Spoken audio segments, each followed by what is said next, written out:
Uy! May 850 bonus ako! Share mo naman yan. Baka naman.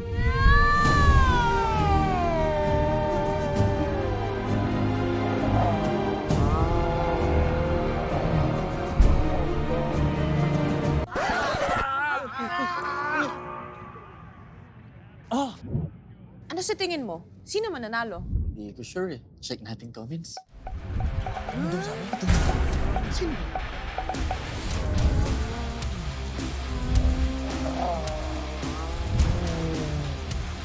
Boom! Ready na ba kayo? Papanisin ko yung mga team nyo. Sumabaybay sa iba't ibang sports.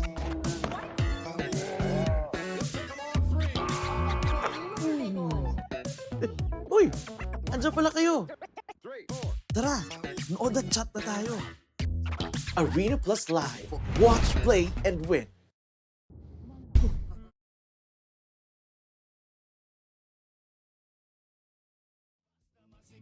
Palengke, internet, plaza, karinderya, Energy FM, nagbibigay saya. Huwag mong sabihin radyo, sabihin mo Energy.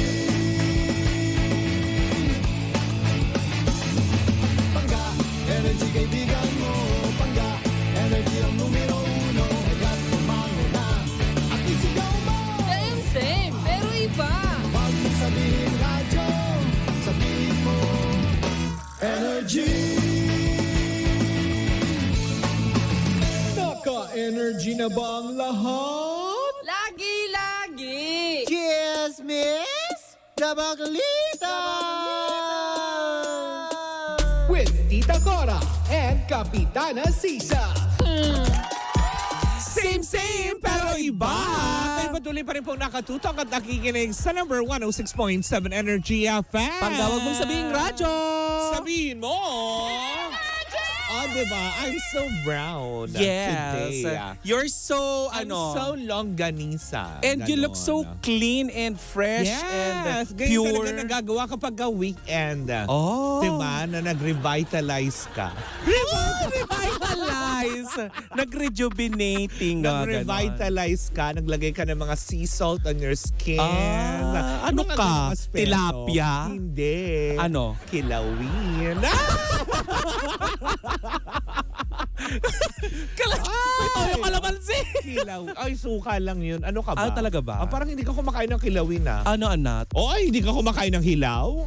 Ay! Lunes na naman. Happy Monday morning sa inyo mga pangga.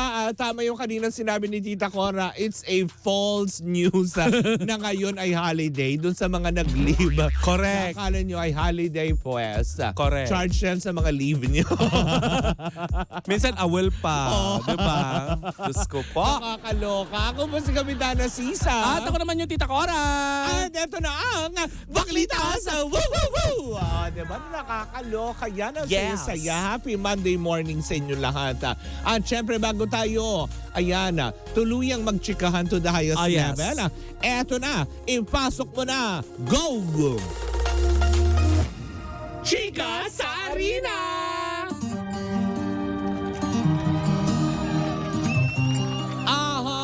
Ayan, ang chika sa arena natin ay hatid pa rin sa atin ang Arena Plus, astig sa sports! Hello po sa inyong lahat. Kayo ba ay mga nakatulog? Lalong-lalo na para sa mga barangay Ginebra Fanning.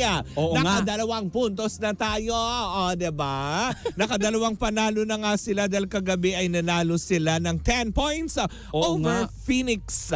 Diba na nakakaloka? At syempre nanalo din kagabi ang Meralco Bolts. Tama ba ito? Meralco. Oo. O Meralco Bolts against Correct. Northport. Mm-mm. O diba na nakakaloka yan. At talaga nga naman na-highlight kagabi ang laro dahil nga, uy alam mo ba, may napansin ako. Ano yun, Mare? Dumadami ang gwapo sa Ginebra. Oo! Nakita mo tong si Stan Hardinger. Actually! Oh, ay, sabi ko na siya din Kinugil yun. ko! Sabi ko na siya. Gwapo! Oo, doon ko lang napansin. Sabi ko sa'yo, doon na tayo manood sa ano eh. Sabi ko sa kuya ko, no? Mm. Sabi ko, oh my gosh, bukod kay Scottie Thompson, sa iba pang mga players ng Ginebra. Sabi ko, ba't parang ngayon ko lang napansin to si Stan Hardinger? Oh. Ay. Super Google ako, Mare. Nakakaloka. Umistad na, humardiner pa. Ay! Hardiner, love it! Pero, Pero, in fairness, si Christian Carl ang kanyang pangalan. ay talaga. Oh. May girlfriend kaya siya? Naku, iulat natin yan sa susunod na Correct, sa ang susunod na gwapo. pagkikita-kita natin dito. Pero Diba? sa ngayon, Nakakaloka. hanggang ano lang muna tayo, pag nanasa. True. Magnanasa! Pwede naman yan, diba? Bakit ba? Basta siya kagabi ang medyo na-highlight ang aking mga mata. Grabe, ano? Lalo pat nung tinulak siya ni Perkins na kanyang kalabang kagabi, di ba? Hoy, Mari, Yung meron ako galit na galit nakapansin. siya. Kasi di ba nanood nga ako nung March 8 Oo. sa laban ng Barangay Ginebra at saka ng Rain or Shine Oo. na natapos sa score na 113 at 107. Oo. Ang inaasahan ko doon, Mare, ay Oo. makikita ko na si Jamie Malonzo na bukol-bukol ang pes. Ay hindi, ang gwapo niya, in Oo. fairness. Oo, walang suntok sa mukha. Ano Alam mo, doon ko lang nangyari? nakita ng malapitan na nung pinanood ko siya. Sabi ko, Oo. ay, oo nga, gwapo nga pala talaga siya, no? At saka Mare, binansagan siyang best player that night kasi si Jamie Malonzo ay nakakuha ng 32 points, Ay. 8 rebounds at 3 assists. Ay, in fairness, siya talaga ang siya ang medyo, Oo. alam mo yun, na Tinututukan. humata o pumuntos that night. Pakak na pakak. 32 points, grabe. Ay! Parang pagod Swak. na pagod ako noon, 32. Parang sa 5 lang, pagod na ako. Hindi ka mag-ring.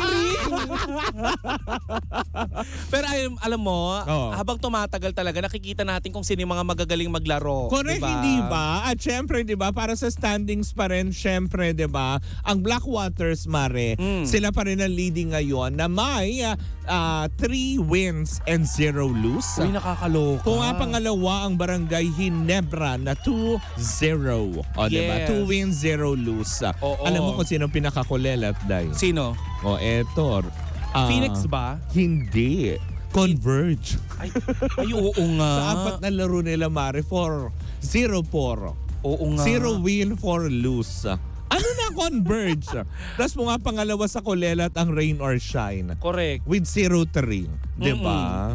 Nakakaloka. Oo nga. Tapos humahabol ang Phoenix Fuel. Rain or Shine, Elasto Painters. Oo, Tama sila ba? yung second to the last. Pero ang pinakakulela talaga ang Converge. Nako. Nakakasada, no? Habol. Diba? Na nakakaloka. Mahaba-haba pa naman itong liga na to, Mare. Truth, diba? Kaya parang sa umpisa pa lamang, ngayon pa lamang nakikita na nila sino-sino na naman ang magtatagpo sa finals. Malamang, papasok Oo. na naman ang Barangay Ginebra team. Oo. Ang lakas ng Barangay Ginebra, no? Naman! Kaya naman nakita mo, Mare, ilang Oo. players ba ang kasama sa FIBA na na Halos- nasa Barangay Ginebra? Parang if I'm not mistaken. Kasi pasok si Jamie. Oo, Jamie Oo. Malonzo. Marami. Marami, Halos diba? lahat parang sa Barangay Ginebra nga. Si Si City- Tenorio nandoon. Yes. Tama ba ako? Comment nyo nga. diba? I-check natin mamaya kung sino-sino yung mga yung mga ka-join. the True, club. Lily, hindi ba? Kaya nga naman para dun sa mga, alam mo yun, patuloy na umaantabay, hindi ba? Mm-mm. Ayan, at least papano for Barangay Ginebra, nakadalawang panalo na tayo, Yes. guys. Mare, itong si si Henry Galito Jr. Galinato Jr. Galito. Parang iba yun. Grabe ka. Parang galitin ang Galinato. Galit. Gwapo din. Talaga. Bet. Ang dami nga, di ba? na Betchay, nakakaloka. Betchian. Truth, hindi ba? Naku, Mare, sa mga susunod na araw, aabangan natin ang mga maiinit na laro na Oo. inihahandog sa atin ng PBA. Correct, hindi ba? Kaya umantabi lang kayo parate dahil hindi tayo pahuhuli sa Chika sa Arena. Hatid pa rin yan sa atin ang Arena Plus, astig sa sports! So, tungo na tayo sa chika talaga natin.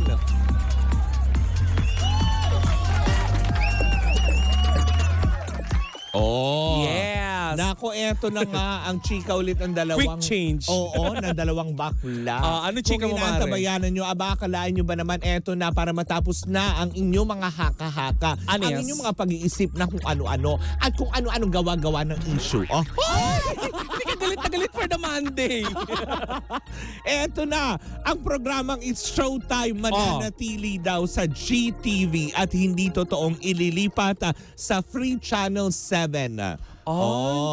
Bagamat alam naman na natin na talagang pumalit na nga mga pelikula, 'di ba? Dahil nga nung March 2 nagtapos na ang pagsasahing papawida ng Tahanang Pinakamasaya.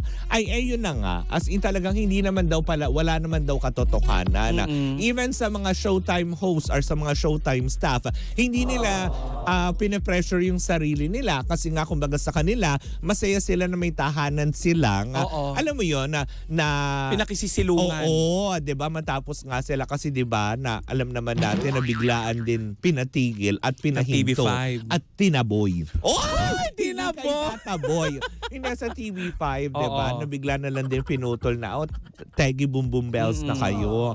Kaya nga naman 'di ba? Thankful naman din sila na kahit papaano is 'di ba na meron silang tahanan na pwede nila ipagmalaki. Pero ang isa sa mga scoop na nasagap ko, kaya pala talagang alam mo hindi rin nila pinupursigi. Dahil? Kasi 'di ba napipinto nga Na? yung arrangement mo kaya may maganda ng usapin between the Villar and ABS-CBN.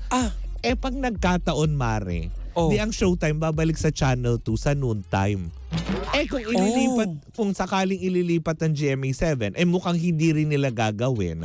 'Di ba? Makakalaban din nila yung ibang stasyon, ibang network. Ay Diba? naku, lalo magsha-shine ng ang Showtime no. Kaya nga, 'di ba? Kaya nga sabi ng ilan, imposible daw na ilipat ng GMA7 yan kasi nga iniisip nga nila na meron naman na sa GTV Tapos halos lahat ng channel nagpapalabas ang Showtime. So ano nang income ang papasok sa kanila? Tapos Mare, ito pa naririnig natin kasi nga nagkakaroon nga na daw ng magandang pag-uusap between the Villars and ABS-CBN. May hindi ko alam kung totoo ito pero sabi nila pag nagkataon daw na naging maayos ang pag-uusap at nabalik hindi naman nabalik totally yung Mukha Channel 2. Mukha maganda na ang pag-uusap. Maaaring bumalik na lahat ng show sa Channel 2.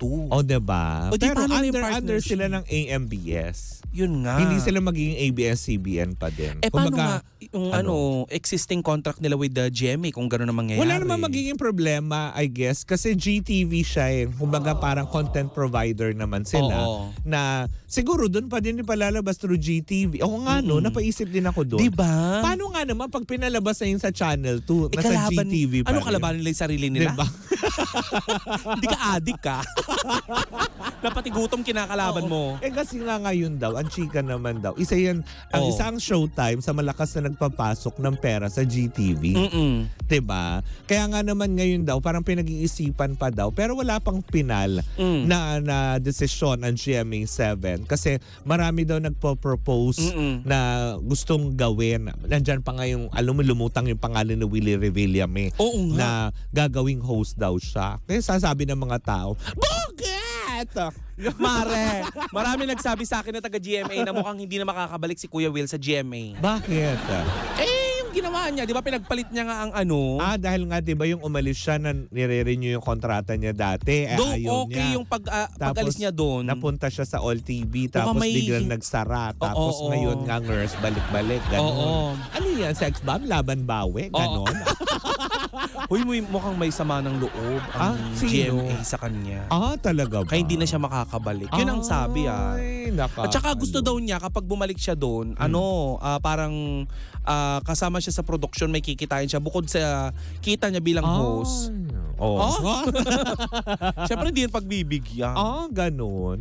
Oo. May TF ka na gusto mo pa kumita pa. Kaya naman, nga. diba? Na nakakalo. Hindi siya mabibitan ng mga lalo na yung mga pinagalitan niya sa Mindanao. Sa diba? isang prayer rally doon. Correct, diba? Kaya, yan. So, yung mga ganyan mga spekulasyon kasi, Mari, ang mga medyo lumalabas ngayon na para bang iniisip ng mga Otawners na parang, talaga ba? Wala na bang iba? Parang gano'n ang mga reaksyon daw Ang dami, ng mga TikTok tao. Lock. Ang dami diba? pwede. Yun nga yung balita kasi mukha yatang yung All Out Sunday and TikTok Lock, yung mga host, ay mukha daw yatang pagmamergin para maka-formulate ng bagong noontime show.